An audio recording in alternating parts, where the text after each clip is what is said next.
বন্ধুরা, হলদিয়া ক্যানভাসের পক্ষ থেকে তোমাদের সবাইকে স্বাগত জানাচ্ছি। সঙ্গে আছি আমি অন্তরা। আজ 22শে শ্রাবণ। এই দিন সকালবেলা যা যা করেছি আগের ব্লগে তা শেয়ার করেছি, আর তা তোমরা দেখতেও পেয়েছো। আর এখন তোমাদের সঙ্গে শেয়ার করব। তার আগে বলি, আজ 22শে শ্রাবণ, কবিগুরু রবীন্দ্রনাথ ঠাকুরের প্রয়াণ দিবস। এই দিনে কিছু গান, কিছু কথা, কিছু কবিতা দিয়ে তাকে স্মরণ করছি। তোমরা দেখতে থাকো, অবশ্যই ভালো লাগবে। প্রথমেই বরুণ হালদারের একটা কবিতা দিয়ে শুরু করছি। 22শে শ্রাবণ, কবি বরুণ হালদার।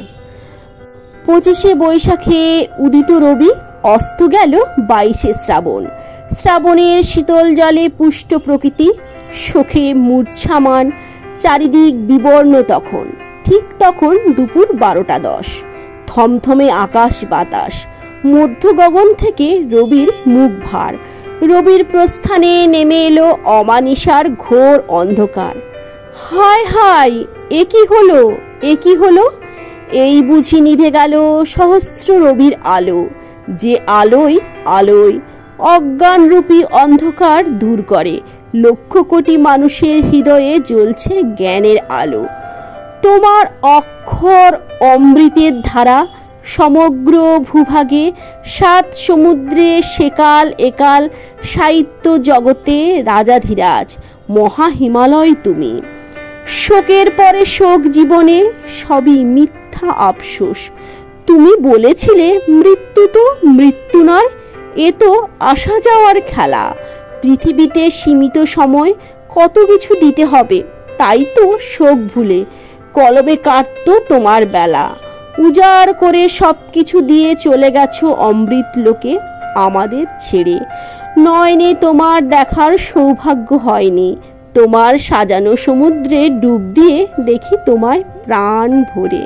মাঝে মাঝে প্রশ্ন জাগে নিজের কাছে, রবীন্দ্র সমুদ্র অতুল কুল কিনারা নাই?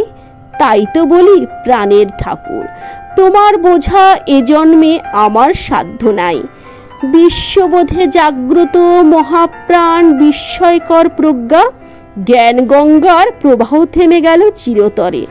চলে গিয়েও তোমার হলো না যাওয়া। হে কবিগুরু, জাগ্রত তুমি জগৎ জুড়ে। দুঃখের দিনে কিংবা বিচলিত ক্ষণে গীতাঞ্জলি গীতবিতানের পাতা ছুঁয়ে জুড়ায় মন প্রাণ। তোমায় পূজিত ঠাকুর, তোমার দেবতা, গাই তোমারই গান। 22শে শ্রাবণের পুণ্য লগ্নে তোমার পুষ্পরথ পৌঁছায় অমৃতধাম। হে গুরুদেব, অশ্রুসিক্ত নয়নে জানাই তোমার সহস্র শত সহস্র প্রণাম।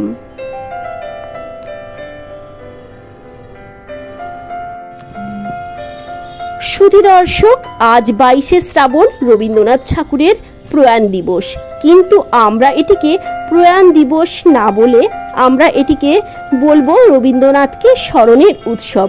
উৎসব এই কারণে যে রবীন্দ্রনাথ বলেছেন, প্রাণে প্রাণে মিলন যেখানে, আত্মায় আত্মায় মিলন সেখানেই উৎসব। 22শে শ্রাবণ রবীন্দ্রনাথকে কেন্দ্র করে রবীন্দ্রনাথের যারা অনুরাগী, যারা রবীন্দ্রপ্রেমী, তারা সবাই মিলিত হন। প্রাণে প্রাণে মিলন হয়, আত্মায় আত্মায় মিলন হয়।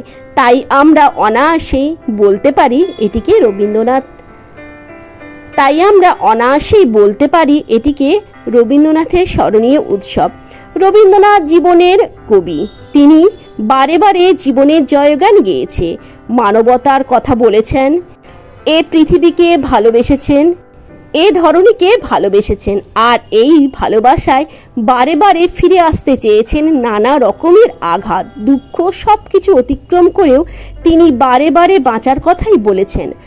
আরো আরো প্রভু, আরো আরো, আরো আরো প্রভু, আরো আরো, আরো আরো প্রভু, আরো আরো। এমনি করে আমায় মারো, আরো আরো আরো, আরো আরো। লুকিয়ে থাকি আমি পালিয়ে বেড়াই, ধরা পড়ে গেছি আর কি এড়াই, যা কিছু আছে সব কারো কারো, আরো আরো প্রভু আরো আরো, আরো আরো প্রভু আরো আরো। দুঃখের আধার রাত্রি বারে বারে এসেছে আমার দ্বারে, দুঃখের আধার রাত্রি বারে বারে এসেছে আমার দ্বারে, একমাত্র অস্ততার দেখেছিনু কষ্টের বিকৃত ভান, চাষের বিকট ভঙ্গি যত অন্ধকারে ছলনারে। ভূমিকা তাহার যতবার ভয়ের মুখোশ তার করেছি বিশ্বাস, ততবার হয়েছে অনর্থ পরাজয়। এই হার জিতের খেলায় জীবনের এই মিথ্যা কুহক শিশুকাল হতে বিচলিত, পদে পদে এই বিভীষিকা দুঃখের পরিহাসে ভরা ভয়ের বিচিত্র চলচ্ছবি, মৃত্যুর নিপুণ শিল্প দিকের মহাভারে। রবীন্দ্রনাথকে আমরা যতই জীবনের কবি বলি না কেন, মৃত্যুকে রবীন্দ্রনাথ এত নিবিড়ভাবে গভীরভাবে প্রত্যক্ষ করেছিলেন যে মৃত্যুকে অস্বীকার করার ক্ষমতা তার ছিল না। 1901 সালে যখন নৈবেদ্য বলে তার কাব্যগ্রন্থটি প্রকাশিত হয়, তার কিছুদিন আগেই তার 2 ভ্রাতুষ্পুত্র অসুস্থ হয়ে পড়েন ও তাদের ফলশ্রুতিতে তাদের মৃত্যুকে আলিঙ্গন করতে হয়। এই প্রথম রবীন্দ্রনাথ মৃত্যুকে খুব কাছ থেকে প্রত্যক্ষ করেন, আর এই মৃত্যু আঘাত তার জন্য সত্যি খুব কষ্টকর ব্যাপার হয়েছিল। তাই এই সময়কার গানে আমরা দেখি মৃত্যু শোককে অতিক্রম করার শক্তি প্রার্থনা করেছেন, মৃত্যু আঘাতকে উত্তরণের চেষ্টা করেছেন, তারই এই গানে সেই বাণী। মৃত্যু সে ধরে মৃত্যুর রূপ, দুঃখ হয় হে দুঃখের কুল, তোমা হতে যাবে হইয়ে বিমুখ, আপনার পানে চাই তোমার অসীমে প্রাণ মন লয়ে, যত দূরে আমি ধাই, কোথাও মৃত্যু কোথাও দুঃখ, কোথাও বিচ্ছেদ নাই, তোমার অসীমে প্রাণ মন লয়ে।